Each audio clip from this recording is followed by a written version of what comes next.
जी अस्सलाम वालेकुम।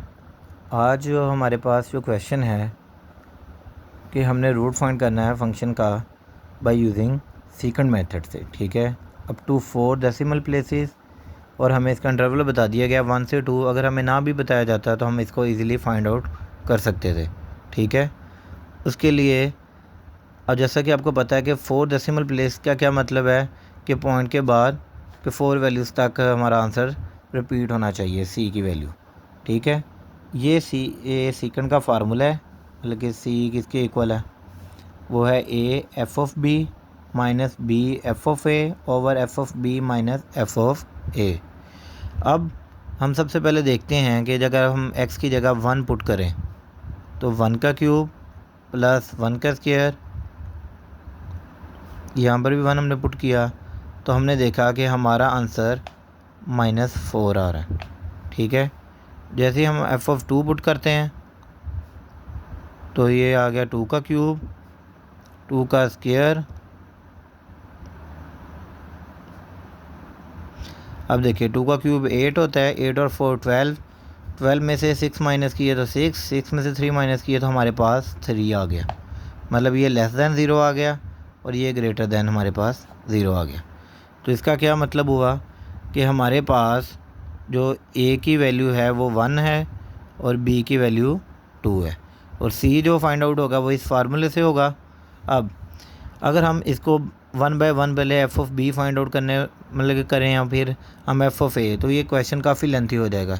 अगर हम इसको इधर ही सिंप्लीफाई कर लें, मतलब कि हमारे पास एफ ऑफ एक्स ये है ना, तो हम क्या करें कि सी इज़ इक्वल टू ए और एफ ऑफ बी की जगह हम इधर एक्स की जगह क्या करें, बी को रिप्लेस करवा दें। तो क्या हमारे पास आएगा, ये बी का क्यूब प्लस बी का स्क्वायर माइनस 3b माइनस 3, फिर हमारे पास है माइनस बी अगेन सेम वैसे ही, बस कि अब एक्स की जगह क्या यहाँ पर क्या होगा, ए को रिप्लेस करवा देना है। तो ये आएगा ए का क्यूब प्लस ए का स्क्वायर माइनस 3a और माइनस 3 डिवाइडेड बाय, अब एफ ऑफ बी तो यही सेम वैल्यू आ जाएगी एफ ऑफ बी वाली, तो ये आ जाएगा बी का क्यूब प्लस बी का स्क्वायर माइनस 3b माइनस 3 हमारे पास आ गया। और इसी तरह हम नेक्स्ट माइनस, और एफ ऑफ ए की जगह ये इसकी वैल्यू आ गई ए का क्यूब ए का स्क्वायर माइनस 3a और माइनस 3 आ गया। अब जब इनको हम सिंप्लीफाई करें तो ये आएगा हमारे पास ए बी का क्यूब ए बी की 2 माइनस 3ab और माइनस 3a। अब बाहर माइनस है, आपको पता है कि जब बाहर माइनस हो तो साइन चेंज हो जाते हैं, तो वो क्या आएगा, अब ए की 3b आएगा माइनस प्लस माइनस ए की 2b माइनस माइनस प्लस ये आ जाएगा 3ab और माइनस माइनस ये प्लस 3b डिवाइडेड बाय, अब नीचे वाली वैल्यू को जब हम ब्रैकेट्स को ओपन करें तो ये साइन चेंज हो जाएंगे, माइनस ए का क्यूब माइनस ए का स्क्वायर प्लस 3a और प्लस 3। अब यहाँ से देखें कि ये माइनस 3 से प्लस 3 कैंसिल आउट हो गया, उसके बाद ये प्लस 3ab से माइनस 3ab कैंसिल आउट हो गया, ठीक है। अब बाकी जो बच गया हमारे पास वो हम वैसे ही लिख लेंगे।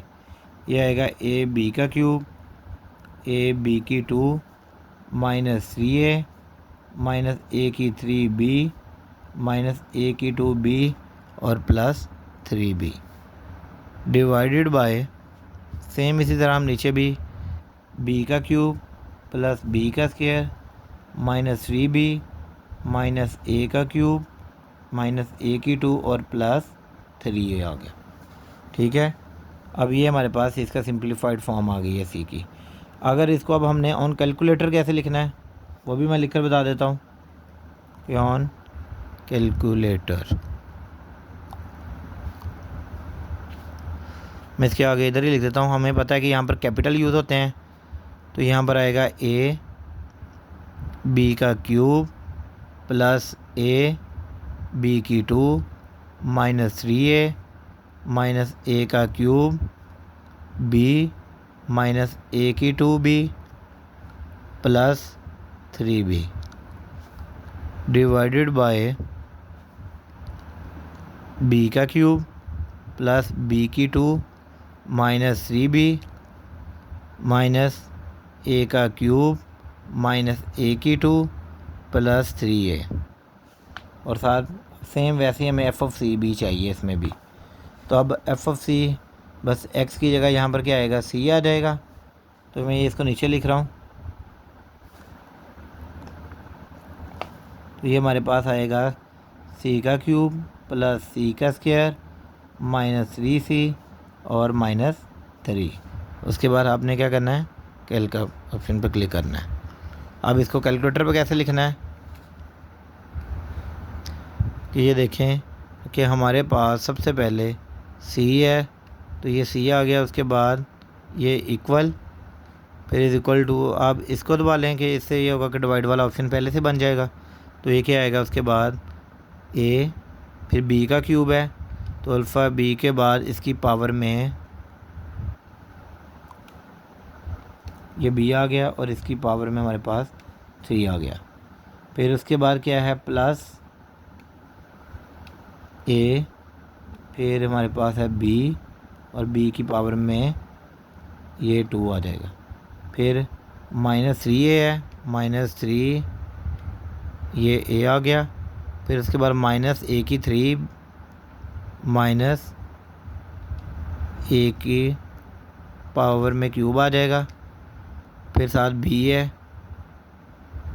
तो ये हमारे पास a का क्यूब b आ गया हमारे पास।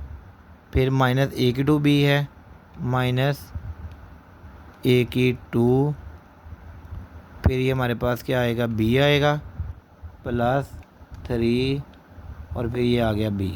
ठीक है, ये ऊपर वाली वैल्यूज हमने लिख ली। अब नीचे, फिर नीचे है b का क्यूब है पहले, तो ये b और इसकी पावर में ये क्यूब आ गया। फिर उसके बाद प्लस, फिर हमारे पास ये नेक्स्ट b का स्क्वायर है, फिर माइनस 3b आ गया हमारे पास। फिर माइनस a का क्यूब आ गया, फिर माइनस a की 2 आ गया, फिर प्लस 3 और a आ गया। ठीक है, उसके बाद यहाँ पर हम क्या करेंगे, कोलन को दबाएंगे। उसके बाद एफ ऑफ सी का जो फंक्शन है उसका वो लिखेंगे। तो ये आ जाएगा सी का, इससे पहले हम ब्रैकेट लगा लें, तो ये आ जाएगा सी का क्यूब, फिर प्लस सी का स्क्वायर आ गया, फिर माइनस 3c, फिर आगे क्या है माइनस 3 और ब्रैकेट क्लोज। एक दफ़ा हम क्या करेंगे, इसको चेक कर लें कि हमने जो फंक्शन लिखा है वो ठीक लिखा है। पीछे ए बी की 3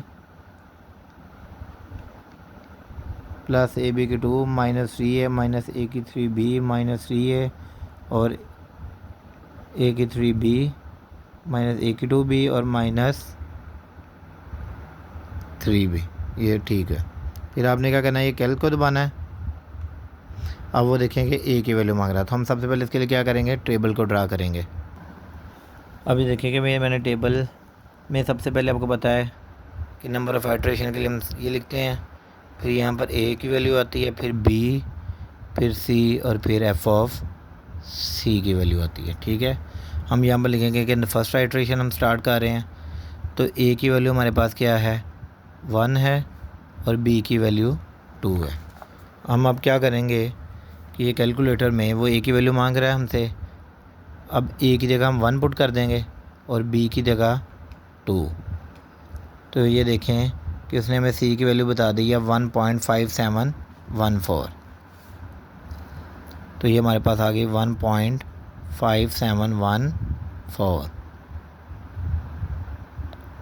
उसके बाद वो हमें एफ ऑफ सी की वैल्यू बता रहा है -1.3644। जैसा कि हम बाई सेक्शन में देखते थे कि अगर यहाँ पर नेगेटिव आए या पॉजिटिव से हिसाब से ए और बी की वैल्यूज़ चेंज होती थी, लेकिन इसमें ऐसा कुछ भी नहीं होगा, यह जस्ट वैसे चलता जाएगा। हम यहाँ पर क्या करेंगे कि बी की जो वैल्यू है वो ए में पुट कर देंगे और सी वाली वैल्यू हम बी में पुट करते जाएंगे। ठीक है, इसका एफ ऑफ सी के साथ कोई ताल्लुक़ नहीं वैल्यूज़ चेंज का। ठीक है, अब वो अगेन ए की वैल्यू मांगेगा, हम ए की वैल्यू क्या पुट करेंगे 2 और बी की वैल्यू 1.5714। तो ये देखें कि हमारे पास सी की वैल्यू उसने दी है 1.7054 और उसके बाद एफ ऑफ सी की वैल्यू उसने दी है 0.2478। तो हम अगेन फिर वही काम, बी वाली वैल्यू ए में आ जाएगी 1.5714 आ जाएगा और उसके बाद सी वाली वैल्यू हमारे पास बी में पुट हो जाएगी। अब अगेन ए की वैल्यू 1.5714 और बी की वैल्यू 1.7054। अब ये देखें कि उसने हमें जो वैल्यू दी है सी की वो दी है 1.7351 और ये हमारे पास उसने एफ ऑफ सी दिया 0.0293। फिर अगेन वो ए की वैल्यू मांग रहा था, हम क्या करेंगे, पहले बी की वैल्यू ए में आ जाएगी तो वो आएगा 1.7054 और सी की वैल्यू हमारे पास आएगी 1.7351। अब सबसे पहले हम ए की वैल्यू पुट कर देंगे 1.7054 और बी की वैल्यू हमारे पास क्या है 1.7351 1.7351। तो ये हमारे पास सी की वैल्यू आ गई हमारे पास 1.7320 और हमारे पास एफ ऑफ सी की वैल्यू आ गई -0.0005। अब उसके बाद अगेन फिर बी वाली वैल्यू हमारे पास ए में आ जाएगी तो 1.7351 आएगा और सी वाली वैल्यू बी में आ जाएगी तो वो आएगा 1.7320। हम अगेन वो ए की वैल्यू मांग रहे हैं हमसे फिर तो 1.7351 और बी की वैल्यू 1.7320। तो ये हमारे पास आंसर आ गया 1.7321 और देखें कि हमारे पास जो उसकी वैल्यू आ गई है वो 0.4 टाइम 0 आ गई है। ठीक है, मतलब हमारा देखें कि यहाँ पर 4 डेसिमल तक आ था क्वेश्चन में, तो 4 डेसिमल पर हमारे पास ये आंसर आ गया। तो ये हमारे पास 1.73 इसका रूट है। अगर हम फिर भी वैसे ही चेक करना चाहें तो हम क्या करेंगे, बी वाली वैल्यू ए में आ जाएगी 1.7320 और सी वाली वैल्यू 1.7321। देखिए ए की वैल्यू 1.7320 जब हम देखेंगे और बी की वैल्यू 1.7321 तो ये देखेंगे सी की वैल्यू अगेन 1 पॉइंट क्या आ गई है 7321 आ चुकी है। उसके बाद वो देखें अगेन वैल्यू क्या आई है 0.0। तो इसका मतलब हमारे पास ये हमारा क्या है, इस क्वेश्चन का रूट है, ये इसका आंसर है। ठीक हो गया। और जहाँ से ना समझ आए तो आप कमेंट करके पूछ सकते हैं। ओके, अल्लाह हाफिज़।